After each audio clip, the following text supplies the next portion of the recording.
That's right. It's the Joes back again. I know you missed us. It's your main man, Oli and Dave on the ones and twos. What's going on, Dave? Hey man, how's it going? You came with some energy today. Yeah, we I'm have to digging the bring it. intro. We have to bring it. You know, the folks have been missing us. We haven't been here the last few weeks. You know, I had a few things going on in my personal situation. We'll talk about that later on, but we definitely want to get back out here for the people. We force ourselves to get back out here early. So we have to come and bring the energy. And look, the folks haven't smelled anything in a long time. They haven't smelled anything in a long time, so I got to give them a little something here. So just hold on for 1 second. Can you smell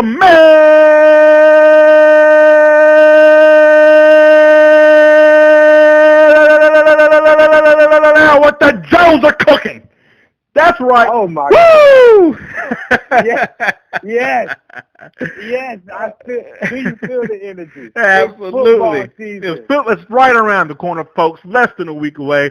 I'm loving it. Hey, listen, thank you everybody for coming back out, taking a listen. As always, we appreciate you.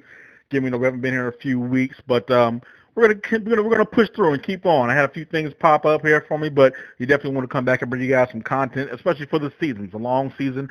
We're gonna be here giving you guys some great stuff. Again, as always, you can visit us on Facebook, The Average Joe's Fantasy Football Podcast, and you can also visit us on Instagram, The Average Joe's Fantasy Football, and there is an underscore between each word.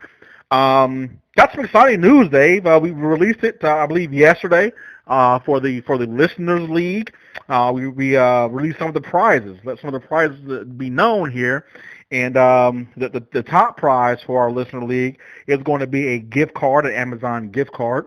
We're also going to make a donation to the winner's charity, the charity of the winner's choice. And now I'm not gonna say the biggest prize because the donation to the charity is awesome. Yeah. But the prize that's the most delicious, it's going to be the creamy ranch habanero. Yeah, man. And I think my man Dave here has some news about that, man. What's happening in your world with the creamy ranch habanero? Absolutely. Real quick, I was at work and went downstairs to get a little snack, just to buy the time between getting there early in the morning and getting to lunchtime. Happened to go down there and guess what? Saw a bag of Hers chips, and I said, "Wait a minute!" Take a double look. Creamy ranch habanero Hers chips, man. I had to grab them. I shot you a text, shot my other buddy a text, and was just excited. And it broke my heart because they don't bring them to my job anymore, so I have to order them off of Amazon just to get them. So, man, well, you enjoy those while they're there for you. Absolutely. There's nothing like these chips. No, they're delicious. And it's not a really sponsor. In case anybody was wondering, it's not a sponsor. It's just they're fantastic. No, they're really good. Chips. Really I've been missing them my whole life. Yeah. I mean, they are a national treasure. I'll put it. They're really good. You'll like them if you try them. All right. Man, outside of that, Dave, we're gonna go real quick tonight. But how are you doing? How have you been the last couple of weeks? Yeah, man, this layoff, I think I went through a move. I moved apartments, got into a new place. Me too. Not too happy with AT&T. They've disconnected their agreement with NFL Network, so I'm struggling past that to get me some NFL Network. But other than that, man, I'm happy that football's back. Been sitting here watching tennis and little league softball and stuff, just trying to find something to watch. So excited about football, man. Absolutely. Well, it's kicking off soon here. Actually got a preseason game tonight, and we're going to try to run through this here so we can go watch that game and have some more content for you guys next week. Like as you mentioned, I've been doing kind of the same thing, moving, and it really took a lot out of us. We actually brought our first home. We'll talk more about that later. I'm not going to do it tonight, but it was a huge deal and a huge move. It took a lot of time, a lot of energy, and we're still not even in the house all the way yet. So we're getting there. But anyway, let's go ahead and jump in. We're going to try to keep this quick this evening. We're only going to do one piece of news and notes. Then we're going to jump into our legendary ADP Zero. Again, ADP Zero is just more about where people are going, and we will have zero shares of them because we won't be drafting them there. We'll talk about that here in a minute. Let's go ahead and jump on the hot topic of the day. Now, most people would say, Joe, you guys haven't been on a little while. Are we going to talk about Andrew Luck retiring? No. Are we going to talk about Zeke holdout? Absolutely not. We are going to talk about today on social media. Chad Ochocinco shared a video where he was literally crying, teared up over watching a video of Davante Adams route running. It was insane to see him crying. This dude swore on his mama and his children. Now, when a man swears on his family, you know it's something serious. What do you make of this? You didn't see the video, but what do you make of this? I mean, could the route running have been that beautiful? I mean, I don't know if he was just so excited about the route running, or if he was just sad that he can't do it anymore. You know, I don't know where his mindset was on that. You know, if you know Chad Ochocinco, you know he can be dramatic about a lot of things. But I mean, you know, however you want to take it, either way, the route running was really good. So, man, you know me. I'm a big Davante Adams fan. I actually wish I had him on more of my teams. I mean, I think just about everybody can say that. But I have him on a couple. I think he's 1B. If Hopkins is 1A, Davante Adams is 1B and has a shot to be the number one receiver. I've gotten in the league that I have him a ton of offers, and they've all been turned down. Aaron Rodgers loves him. He wants to throw him the ball even more. You know, what can you say? I'm just wondering if that makes you any more confident that Davante Adams could possibly be the number one receiver this year. You know, I think he can be, not so much as from this video. I mean, you've never seen a grown man cry when someone's route running before. Come on, that's big time stuff. I mean, yeah, true. At the same time, you know, it's also could be a ploy of Chad. Like, let me get into the news and record myself being extra as always there, you know. But no, definitely, I can see Davante Adams being the number one receiver this year, especially with as we've been seeing the offensive line is for the Texans. For Deshaun Watson is not any better than it was before. Yeah. And so without that time, you could definitely see Adams getting that number one over Hopkins. Absolutely. And we will real quick, just real fast. We got 60 seconds on. I got to mention the Zeke Elliott holdout. My man is not having the second highest pay running back in the league deal, apparently. He still has not. That changed. Oh, God. I mean, what is he going to do with that? Buy what, 7 or 8 houses? I mean, who wants 7 or 8 houses? Like, you know what I'm saying? But no. He still hasn't signed it. And the funny thing to me is he still has 2 years left on his current contract. Doesn't have a leg to stand on. If he doesn't play, he doesn't gain a year of eligibility. What would you do if you were the Cowboys? I mean, if I'm the Cowboys, I looking at it from a standpoint of this is our cornerstone piece. We've got to get him in here. But, you know, they're in a tough position. They got a lot of people they got to pay.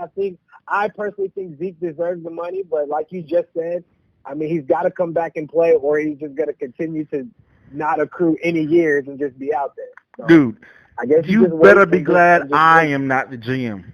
And I know a lot of people say, oh, you would say that now. I'm serious. He would feel it. Dude, look, we're paying you the second highest amount of running back that's ever made in history, and you're not going to come sign this deal. As a matter of fact, every week you don't sign the deal, it goes down by $1.5 million. So if it was 13.5, it's about to be 12.5 next week. And we got that. And once the season starts, it goes from $1.5 million to $2 million a week. And then they can fine him. And then he has to. By the time I'm finished with you, you're going to be making as much money as Frank Gore. Okay? Now, you better sign this deal. I wouldn't be playing with him. He has no leg. He doesn't have a nub to stand on. Not even a nub. Yeah. So I don't know what's going through his mind. Get in there, Zeke. Sign that deal. And then for the fantasy players out there, he has not been in training camp. He probably has been. He's been in Cabo. I doubt he's been keeping himself in football shape. So there's still going to be 2 or 3 weeks there where he has to get himself ramped up. I mean, he's killing us. Well, you know, Cabo is where Cabo, he did go to Cabo before. I think when he was dealing with his suspension, that's where he likes to train before training camp or while he was out. So I believe that's what he's doing again. He's training there again. And I believe, honestly, I think, of course I don't know this, but I believe had Jerry Jones not made the comments that he made, I think Ezekiel takes this second highest deal that he has on the table. But after some of the things that Jerry Jones said, I think that it's more of retaliation. Like, hey, if that's how you feel, then I want more. Yeah, we'll see. All right, my friend, let's go ahead and move on. There's a bunch more news out there, guys, but we got to move on tonight. So we're going to go ahead and jump in our ADP Zero. And to commemorate our return, I'll let you go first. Who's your guy? Who's your first ADP Zero? Yeah, so just a real quick honorable mention, because I think it goes without being said, if you guys watch the show or listen to the show at all, Patrick Mahomes is an ADP Zero for me because he's on the front cover of Madden, but we will move on from that. Secondly, my guy that I'm going to talk about here is actually on the same team, Damian Williams, who has been going around round 2. He's kind of fallen a little bit. I think at the beginning of off-season, some people were taking him early round 2, late round 1, but I think he's fallen into round 2. For me, I just don't have the belief that the Chiefs want him as their RB, as their running back for the future. Like I don't believe he's the guy. We've heard different things throughout the offseason. First they said that he's going to be the feature back. Then we came out and Andy Reid was frustrated with Damian because he had, I believe it was a hamstring injury. He was missing a lot of reps, a lot of things that was going on in camp. So now they're talking about using a committee, more of a committee approach. I believe that Darwin Thompson is I believe originally he was a threat just because if they drafted him, but now his preseason has been fantastic. He's been great in practice. He's the second string running back now. He's going to get in the game. You're going to see him. And I think that moving forward, if not this year, definitely after this year, that you will see somebody else in that backfield, heading that backfield for the Chiefs. Yeah, I think he's a little too rich for my blood as well. But I'm actually coming around a little bit on Damian Williams, especially for your redraft leagues. Look, he's going to be in an awesome offense. I watched the preseason a little bit. And again, preseason is not the end-all, be-all, but they use this dude like a wide receiver out of the backfield. I mean, a lot like Kamara. He made a bunch of catches during the preseason and looked good doing it. It was explosive, was fast. He may not be your prototypical 3-down back, but he actually does have the size for it. I don't know. I mean, I'm starting to come around a little bit on Damian Williams, especially for this 1 year. Now, Thompson does look awesome. Looks like a great compliment. Just another guy that can kind of come in and carry that pass-catching load. And I don't know, man. I think if I was in a draft and Damian was there in the 3rd round, and I'm looking for an RB2, I could possibly pull the trigger on it. I don't know. Now Dynasty is a little bit different. You got to really think about how, long term. But if he does well, he fits into the scheme, why not? So that one's up in the air for me. What is not up in the air for me is Patrick Mahomes. Now, drafting him where you got to draft him, probably is ADP Zero, but not because he won't live up to it. I don't know if they're going to hand the ball off this season. That may be a rarity. Like, it's going to be pass. When they want to get Damian Williams the ball, they don't hand him the ball. They pass him the ball. So, or do that little patented 2 inches in front. Yeah. So I don't know, man. But it's going to be a great season for Patrick Mahomes. Hope he doesn't get hurt, and we'll see how Damian Williams pans out. I'm probably a little higher on him than you are now. Good. So my first guy, I guess we're going running back heavy here, is Devonta Freeman. I can't do it. I just can't do it. The guy right now, if I'm not mistaken, you have to take him right around round 3. He's going into round 3. He's going ahead of guys like Chris Carson. He's going ahead of Marlon Mack. And I'm getting this information from Fantasy Pros website, their ADP tracker. This is where I'm getting the information. It's going around ahead of Chris Carson, Marlon Mack, Derrick Henry, and David Montopportunity. I would take all those guys over Devonta Freeman. He's just too injury prone, and he has an OC who doesn't even know running backs exist. I'd rather go with the other guys. I think is going to be a lot more sturdy and also may get more volume. Yeah, I'm with you on that one. I like Devontae Freeman a little more than you do. I don't mind taking him at that ADP. I will say I would take David Montgomery and Chris Carson over him. I believe I'll snag Freeman over Derrick Henry just because of Derrick Henry's situation. But I get it. I definitely get it with Freeman's injury proneness. So I'm with you. Yeah, would you take Damian Williams or Devonta Freeman? Apparently, this is. Oh, I'm taking Freeman. What? We're just gonna be different on that one. What am I gonna do with you, man? What you're asking me is if they both fall to the third round, Craig. Right. The opportunity. Who are you taking? Man. In a dynasty, I'm taking Freeman. I know he's got the injury prone, but I just have absolutely no faith that Damian Williams keeps his job after this year. I just don't. Okay. All right, you heard it here, folks. Anyhow, move on. He's taking Devonta Freeman over Damian Williams. Damian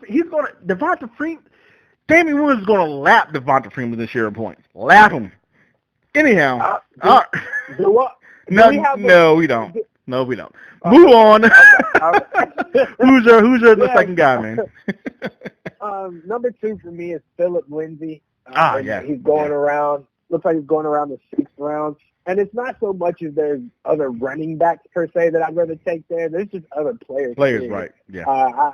I'm not really into Phillip Lindsay this year. They brought Royce Freeman, or not brought him in, but they're talking about more of a committee approach because I believe that's what they wanted to last year. Freeman just couldn't stay healthy. Phillip Lindsay took off. But I was going back and looking because what I understood was that Phillip Lindsay was to be the pass-catching back. No. So I went back through last year and kind of looked at. He doesn't catch the ball. Yeah, exactly. That's what I went and looked at because that's what I saw. What a lot of people were saying. Theo Riddick's coming in. He's going to take the passing down role from Phillip Lindsay. Then Theo Riddick got hurt, so Lindsay's got his role back. So I went and looked, and you're right. And like you just said, he doesn't have very many targets, first of all, or catches. So. No. I believe Freeman being the bigger guy is going to get more of the heavy work. I don't think Lindsay got around 200 rushes last year almost. I don't think he gets up to 200 rushes again this year. And I can't. For me, it's got to be a guy I stay away from with him splitting with Royce. Well, Lindsay is a kind of a home run hitter kind of a guy. He got a lot of his fantasy points off of really, really long runs, and he's capable of doing it. And I'm not saying he won't do it again. What I am saying, though, is he was not the pass-catching back, as we've already spoken about just a second ago. And what alarmed me even more on Lindsay, he almost made my list. I was thinking about him, is that when it's obvious Theo Riddick wasn't going to be there, guess who was on the field for pass-catching downs? Booker. They didn't even give him a shot. They put Booker. Now this is preseason. Maybe they're just trying something out. Right. But it seems like Booker just won't go away. He's going to kind of be there. So now you got a three-headed, system there. And, you got Freeman that's a little bit bigger, more of a bruiser. He can handle the, first and second. I still think Lindsay's going to be a decent value. I don't know. I think he's going around 4th round, something like that. I'm with you. I probably like other people a lot better there. But, it's really a difficult situation. It's one of those situations where you may just want to kind of stay away because you never know which one of these guys is going to be the one to play. So I totally get it. My second guy is Tevin Coleman. Tevin Coleman. Did I snipe you? Because I know he had to be on your list. Nah. No. Tevin Coleman. Right now, you got to take him round 5. No, thank you. His ADP has just shot to the moon and back since Jerick McKinnon's news that he probably won't be playing anytime soon. So the idea simply is Tevin Coleman's a starter, and any Shanahan offense, the starter is going to be have some fantasy relevance. And I like Matt Breida much better. Matt Breida in the preseason looked much more explosive. He looks much better as far as yards per carry, all that kind of stuff. And you get Matt Breida in round 9. Give me the better value in Breida. I've never been a big Tevin Coleman guy as a running back. Even from his days in Atlanta, he's fast and he can catch. And that's it. I mean, he doesn't run through the tackles well. He doesn't run with physicality. He doesn't have good vision, in my opinion. And those are things that actually Matt Breida brings to the table. But even further than that, I've heard that Matt Breida is one of the fastest running backs in the NFL. So take the speed thing away from Coleman, and I think Breida has this starting job by week 6, easy. You know, I'm actually there with you. I haven't been, without McKinnon there, I haven't been really interested at all in that backfield, but I have been taking my shots at Breida if I could get him late. With you being our 49ers guy, I will take your word on being the fastest in the NFL and things of that nature. And now, this is what I've heard. I don't have any solid stats or anything, but I've heard he's one of the fastest running backs in the NFL, yeah. Absolutely. So, yeah, I mean, and so with that speed, he's beating out Coleman in the speed category, and the catching is similar. We know Breida can catch. We watched him last year. I don't see why Breida won't have the starting position. Yeah, and I think last year he was averaging over 5 yards a carry. He can run through the tackles. He has a little physicality behind him. Yeah. I mean, if Jerick McKinnon's not there, I don't see how Breida doesn't turn into the more of the so to speak, Devonta Freeman role, and Tevin Coleman goes back to the Tevin Coleman role. I mean, I don't know how that doesn't happen, but I guess we'll see. All right, we're running out of time here. So who was your third ADP Zero? Yeah, so my third guy for me is Jarvis Landry. He's going around. His value is not terrible. I think you can get him in 7th, 8th round, so I don't think that's terrible. Yeah. But for me personally, the same guys that are going around there, you got guys like Robbie Anderson, guys you can grab like Curtis Samuel, Marvin Jones, things of that nature, Sterling Shepard. Rather take those guys. For me, it's just too many mouths to feed in Cleveland. Baker is not a guy to lock onto a player, but if he does, it's going to be Odell. Yeah. Kareem Hunt comes back on week 10, I believe. So I just don't think Jarvis's ceiling is not high enough for me. Nor is his floor. I don't believe his floor is high enough for me either. He doesn't really get many touchdowns. He just gets a lot of receptions, and I don't believe the receptions will be there. Yeah. No, I'm with you on that same thing. Jarvis Landry. We spoke about him at length last season, and you was holding on to the hope that he could still be a PPR guy for you, even though last season when he was the man, it wasn't all that great. But it was still like 950 yards, and if he can come close to 100 receptions, he's worth a wide receiver too. And no more with OBJ there. And I see a lot of stuff online about them possibly being the best wide receiver tandem in the league, or one of the best, and not for fantasy. Maybe in real life football, but but not for fantasy. So no, I won't have any shares of Landry either. He would have to probably, I don't want to be over the top, but probably around 6-ish. And even there, I'm getting ready to talk about somebody who's kind of in a similar category for me. I probably still wouldn't take him there. I just want something different. So as a matter of fact, let me go ahead and jump into mine. My last guy, my ADP Zero, is Allen Robinson. Right now, you do have to take him around 6. And not that that's kind of like Jarvis Landry, not that that's a horrible pick there, depending on roster, setup. But for me personally, that is where I am looking for a tight end or a quarterback to steal. Right around round 6, round 7. Can I get somebody in those rounds that has top 5 potential? That is where I typically get my Russell Wilson, my Vance McDonald, somewhere in those rounds, because both of those guys are outside of the top, right around top 12 of ADP, but they have the potential to end up top 5, maybe even top 3 at their position with their particular situations. So I'd rather do that than take a guy that's going to end up wide receiver 3 or 4. Yeah, I'm definitely, I agree with you. As much as I can, 1,000 million times what have you. I'm with you on that standpoint. I would take somebody that's going to be top in their position over a guy that you don't know with. So, Absolutely. Good deal. Well, we got one more thing here tonight before we sign off, guys. We're going to go ahead and get to the game, but I asked Dave to go ahead and come up with one bold prediction for the season. I have one, and then we're going to get out of here. So go ahead, Dave. What's your bold prediction?